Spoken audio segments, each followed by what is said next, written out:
Hello everyone. I hope you all are doing good.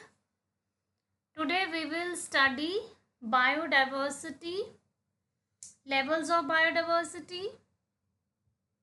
Then we will study measurement of biodiversity and reasons for the loss of biodiversity. ठीक है? So first let's understand what is biodiversity. ठीक है?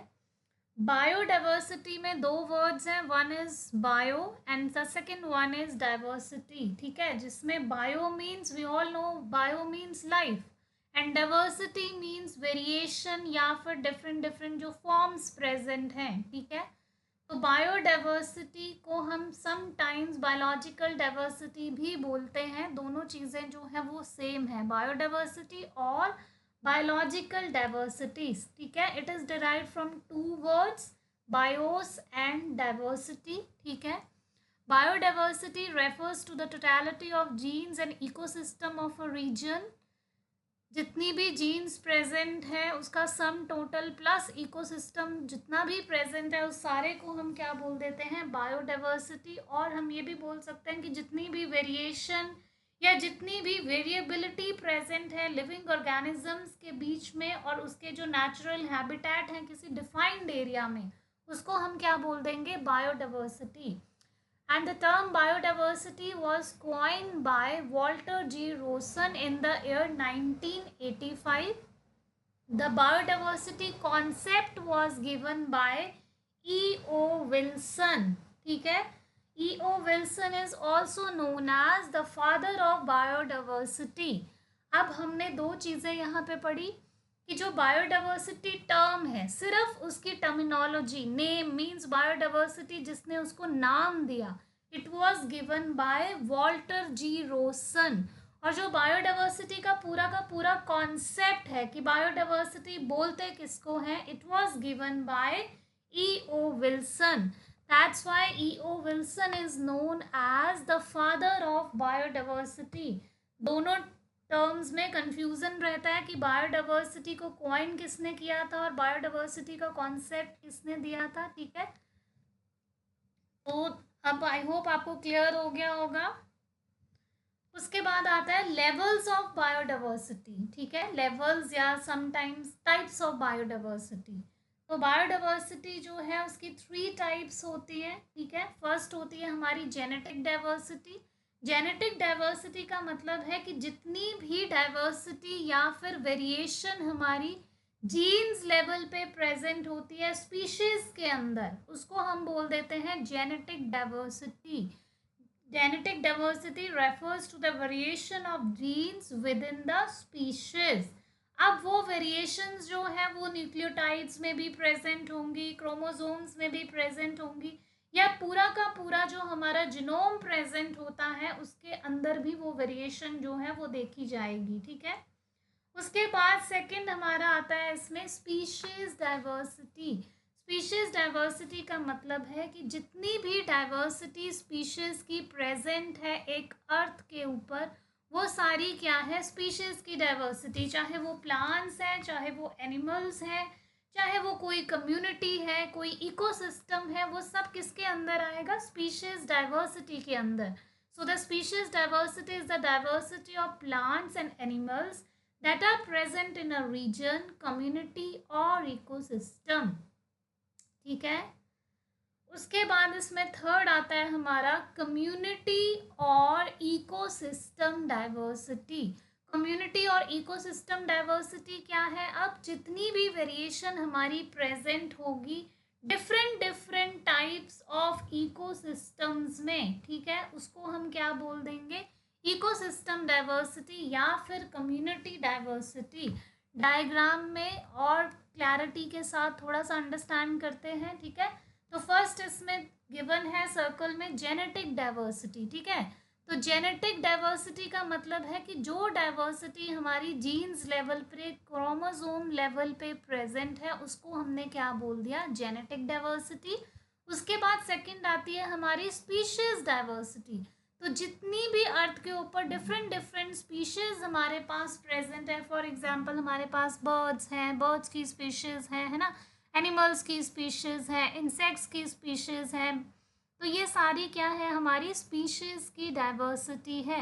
उसके बाद हमारी third type हमने पढ़ी इसमें इकोसिस्टम या पूरी की पूरी कम्युनिटी। अब जो इकोसिस्टम और जो कम्युनिटी है उसमें दोनों चीज़ें आएंगी, जेनेटिक डाइवर्सिटी भी इंक्लूडेड है, स्पीशीज डाइवर्सिटी भी इंक्लूडेड है, क्योंकि इसमें क्या है, पूरा का पूरा इकोसिस्टम जो है वही इसमें प्रेजेंट है। हमें पता है हमारे डिफरेंट डिफरेंट इकोसिस्टम्स प्रेजेंट होते हैं, जैसे रिवर है, पॉन्ड है, फॉरेस्ट है, ग्रासलैंड है, डेजर्ट है, माउंटेन है ना। अब जो इकोसिस्टम की डाइवर्सिटी है उसमें बायोटिक कंपोनेंट्स भी प्रेजेंट होंगे, उसमें एबायोटिक कंपोनेंट्स जो है वो भी प्रेजेंट होंगे। तो इसको हम क्या बोल देते हैं, इकोसिस्टम डाइवर्सिटी। उसके बाद आता है हमारा मेजरमेंट ऑफ बायोडाइवर्सिटी। ठीक है, different different mathematical indices present हैं जिसके थ्रू हम डाइवर्सिटी को मेजर कर सकते हैं। और ये मेजरमेंट ऑफ बायोडाइवर्सिटी की जो इंडिसेस है इसको डेवलप किया था विटेकर ने, कौन से ईयर में, 1965 में। ठीक है, the mathematical indices of diversity were developed by Whittaker in the year 1965। Okay, उसके बाद अब इसकी थ्री टाइप्स हैं। फर्स्ट है हमारे पास अल्फा डाइवर्सिटी। अल्फा डाइवर्सिटी क्या है, जो diversity with in the community present होती है उसको हम क्या बोल देते हैं, अल्फा डाइवर्सिटी।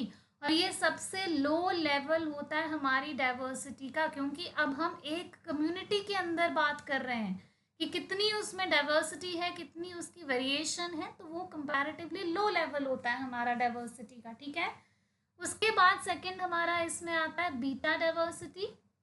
बीटा डाइवर्सिटी क्या है, ऐसी डाइवर्सिटी जो कम्युनिटीज के बीच में प्रेजेंट होती है। ठीक है, दो कम्युनिटी के बीच में, अल्फा थी एक ही कम्युनिटी के अंदर, अब बीटा डाइवर्सिटी क्या है, दो कम्युनिटीज के बीच में। ठीक है, तो जो भी उसके बीच में डाइवर्सिटी प्रेजेंट होती है, चाहे वो किसी ऑल्टीट्यूड की ग्रेडिंग हो, मॉइस्चर की ग्रेडेशन हो, टेम्परेचर की ग्रेडेशन हो, उसकी वजह से जो भी डाइवर्सिटी होती है उसको हम क्या बोल देते हैं, बीटा डाइवर्सिटी। उसके बाद थर्ड डाइवर्सिटी हमारे पास आती है गामा डाइवर्सिटी। गामा डाइवर्सिटी क्या है, ऐसी डाइवर्सिटी जो पूरे टोटल ज्योग्राफिकल एरिया में प्रेजेंट होगी, या सम टाइम हम बोलते रहते हैं पूरे लैंडस्केप में प्रेजेंट है, जितना भी हमारा पूरा का पूरा लैंडस्केप है उसमें जो डाइवर्सिटी प्रेजेंट होगी उसको हम क्या बोलते हैं, गामा डाइवर्सिटी। अब ऑटोमेटिकली ये हमारा कैसा लेवल होगा, हाईएस्ट लेवल होगा डाइवर्सिटी का, क्योंकि बहुत ज़्यादा डाइवर्सिटी जो है इसमें देखी जाएगी। ठीक है, डायग्रामेटिकली थोड़ा सा देख लेते हैं इसको। दो यहाँ पे देखो सर्कल, सर्कल्स जो है वो मार्क है। फर्स्ट सर्कल है, ठीक है, ये वाला जो सर्कल आपको दिख रहा है लेफ्ट हैंड साइड पे। अब यहाँ पे क्या है, ये हमारी अल्फा डाइवर्सिटी है, मतलब कि कम्युनिटी, ट्रीज की एक कम्युनिटी है उसके अंदर जो डाइवर्सिटी प्रेजेंट है उसको हमने क्या बोल दिया, अल्फा डाइवर्सिटी। उसके बाद ये वाला जो दिख रहा है एक सर्कल, ये दूसरा राइट हैंड साइड पे देखो सर्कल। ठीक है, अब यहाँ पे है तो दोनों ही क्या, दोनों ही ट्रीज की स्पीशीज हैं, बट कम्युनिटीज जो है वो क्या है, डिफरेंट है। ये एक कम्युनिटी है, ये दूसरी कम्युनिटी है। अब इनके बीच में जो डाइवर्सिटी प्रेजेंट होगी उसको हम क्या बोल देते हैं, बीटा डाइवर्सिटी। उसके बाद आता है हमारा गामा डाइवर्सिटी। गामा डाइवर्सिटी का मतलब ये हुआ कि उसमें सब कुछ इंक्लूडेड है, अल्फा डाइवर्सिटी भी इंक्लूडेड है, बीटा डाइवर्सिटी भी इंक्लूडेड है ना। सारी डाइवर्सिटी, पूरा जो पूरा का पूरा ये जो एरिया प्रेजेंट है उसमें जितनी भी डाइवर्सिटी प्रेजेंट है, ठीक है, चाहे वो विद इन कम्युनिटी है, चाहे वो बिटवीन द कम्युनिटी है, उस सबको हम क्या बोल देंगे, गामा डाइवर्सिटी। ठीक है, उसके बाद एक इम्पॉर्टेंट टॉपिक है, what are the reasons for the loss of biodiversity, या what are the causes for the loss of biodiversity. NET के एग्जाम में भी ये क्वेश्चन आता है कि मेजर रीजन क्या है बायोडाइवर्सिटी के लॉस होने के। ठीक है, तो फर्स्ट मेन कॉज है बायोडाइवर्सिटी लॉस होने का हैबिटेट लॉस या हैबिटेट की फ्रेगमेंटेशन। ठीक है, हैबिटेट लॉस होने का मतलब है हैबिटेट डिस्ट्रक्शन हुई है ना। जब हम ट्रीज की कटिंग करते हैं या पूरा का पूरा फॉरेस्ट जो है उसको डिस्ट्रॉय करते हैं, तो जो स्पीशीज वहाँ पे रह रही हैं जिनका वो हैबिटेट है, चाहे वो ट्री था चाहे वो फॉरेस्ट था, जब हमने उसको डिस्ट्रॉय कर दिया तो ऑटोमेटिकली जो स्पीशीज रह रही थी वहाँ पे, चाहे वो प्लांट्स चाहे वो एनिमल्स थे, चाहे वो माइक्रो ऑर्गेनिजम्स थे, वो क्या हो जाएंगे वहाँ से, वो भी डिस्ट्रॉय हो जाएंगे, वो भी रिमूव हो जाएंगे। तो वो बायोडाइवर्सिटी वहाँ से क्या हो जाएगी, लॉस हो जाएगी, चली जाएगी वहाँ से। हमारा जो इकोसिस्टम है उसमें डिस्टर्बेंस आ जाएगी, ठीक है। अब ये हैबिटेट लॉस होता किस वजह से है, क्या क्या ऐसे मेन रीजंस हैं। एक तो हमने देखा कि अगर हम डिफॉरेस्टेशन कर रहे हैं तो भी हमारा हैबिटेट लॉस हो रहा है, ठीक है। उसके बाद अगर हमने क्या किया, एग्रीकल्चर जो है उसको हमने ज़्यादा ग्रो किया। एग्रीकल्चर ग्रो करने का मतलब है कि जो हमारे फॉरेस्ट हैं, ठीक है, उनको हमने कन्वर्ट कर दिया एग्रीकल्चरल लैंड में, तो अगेन हमारी बायोडाइवर्सिटी क्या हो जाएगी, वहाँ से लॉस होगी। फिर अगर हम कोई डेवलपमेंटल एक्टिविटीज़ कर रहे हैं, कोई अर्बनाइजेशन की, डैम की कंस्ट्रक्शन की, हमने कोई इंडस्ट्री की एस्टैब्लिशमेंट है, कोई कमर्शियल प्लांट्स लगाया, रोड्स बना रहे हैं, माइनिंग कर रहे हैं, है ना, ये सब क्या है, ये डेवलपमेंट एक्टिविटीज़ है। इनकी वजह से भी क्या होगा, इन स्पीशीज़ का हैबिटेट जो है वो लॉस हो जाएगा।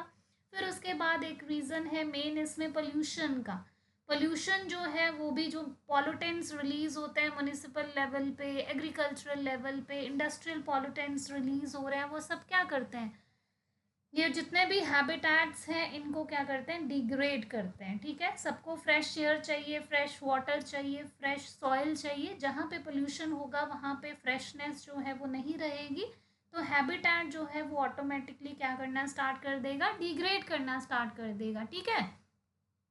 उसके बाद इसमें और रीजंस और क्या हो सकते हैं, क्लीनिनेस का रीज़न हो सकता है कि ह्यूमन, कई बार क्या होता है कि ह्यूमन की क्लीनिनेस जो है वो डिस्ट्रॉय हो जाती है, जैसे कि वल्चर्स आ गए, ईगल्स आ गए, क्रॉस आ गए, किसी एरिया में कार्कसेस पड़े हैं, बहुत सारा फूड पड़ा है, या कोई चीज़ें बरी कर दी हमने वहाँ पे किसी जगह पे, है ना, तो उससे क्या होगा, हमारी क्लीनिनेस जो है वो डिस्ट्रॉय होगी। क्लीननेस डिस्ट्रॉय होगी तो हमारे फूड की शॉर्टेज जो है वो हो जाएगी, तो इससे क्या होगा, हैबिटेट का लॉस होगा, हैबिटेट की फ्रेगमेंटेशन भी होगी। अब देखो दो टर्म्स है, ये तो पढ़ लिया हमने हैबिटेट लॉस, अब दूसरा इसमें आता है हैबिटेट फ्रेगमेंटेशन। तो अब हैबिटेट फ्रेगमेंटेशन का मतलब क्या हुआ, सपोज करो कि एक कोई फॉरेस्ट एरिया था, ठीक है। फॉरेस्ट एरिया में ऑल ऑफ ए सडन हमने क्या किया, बीच में से एक रोड बना दिया, फॉरेस्ट के बीचों बीच एक रोड बनाएंगे, तो ऑटोमेटिकली जो एक पूरा एरिया था वो दो पार्ट्स में डिवाइड हो जाएगा, है ना, एक उसकी लेफ्ट साइड, एक राइट साइड। तो वो पूरा का पूरा एरिया दो पार्ट्स में डिवाइड हुआ, जिसकी वजह से क्या हुआ, फ्रेगमेंटेशन हो गई। फ्रेगमेंट्स मीन छोटे छोटे पार्ट्स में वो डिवाइड हो गया। कोई रोड है, रेलवे लाइन है ना, उसकी वजह से वो हैबिटेट जो है वो छोटे छोटे स्मॉल पैचेस में या स्कैटर्ड पैचेस में ब्रेक डाउन हो जाएगा, जिसकी वजह से हमारी बायोडाइवर्सिटी भी क्या हो जाएगी, लॉस हो जाएगी। उसके बाद आता है हमारा इसमें डिस्टर्बेंस एंड पोल्यूशन, ये हमने ऑलरेडी कवर कर लिया। देन वी हैव डिसीजेस, है ना, डिसीजेस जो है all of a sudden diseases का आउटबर्स्ट हो गया। पोल्यूशन है, पोल्यूशन की वजह से भी डिसीजेस जो है उसका आउटबर्स्ट होता है। वाटर बॉर्न डिसीजेस है, कॉलरा है, डायसेंट्री है ना, जिसकी वजह से क्या होगा, बायोडाइवर्सिटी का लॉस हो जाएगा। उसके बाद है ओवर एक्सप्लॉयटेशन, जो भी हम ओवर एक्सप्लॉयटेशन कर रहे हैं अपने नेचुरल रिसोर्सेज की, उसकी वजह से भी बायोडाइवर्सिटी क्या हो जाएगी, लॉस हो जाएगी। फिर then we have shifting cultivation, या जिसको jhum cultivation, swidden agriculture, slash and burn agriculture, different different countries के अकॉर्डिंग डिफरेंट डिफरेंट नाम है, ठीक है। तो इसकी वजह से भी क्या होता है, हमारी जो बायोडाइवर्सिटी है उसका लॉस होता है।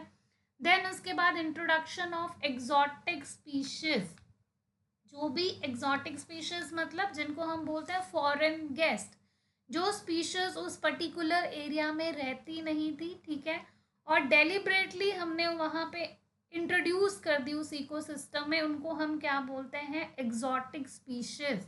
तो एग्जॉटिक स्पीशीज को फॉरेन गेस्ट भी बोलते हैं या आउटसाइडर स्पीशीज भी बोलते हैं इसको, ठीक है। अब कोई बाहर से स्पीशीज अंदर एंटर होगी हमारे एरिया में, तो जो लोकल स्पीशीज वहाँ पे हैं वो क्या हो जाएंगी, वहाँ से डिसअपेयर होना स्टार्ट हो जाएंगी, क्योंकि वो वहाँ पे कंफर्टेबल फील नहीं करेंगी, जिसकी वजह से अगेन क्या हो जाएगा, बायोडाइवर्सिटी को थ्रेट पहुँचेगा, ठीक है।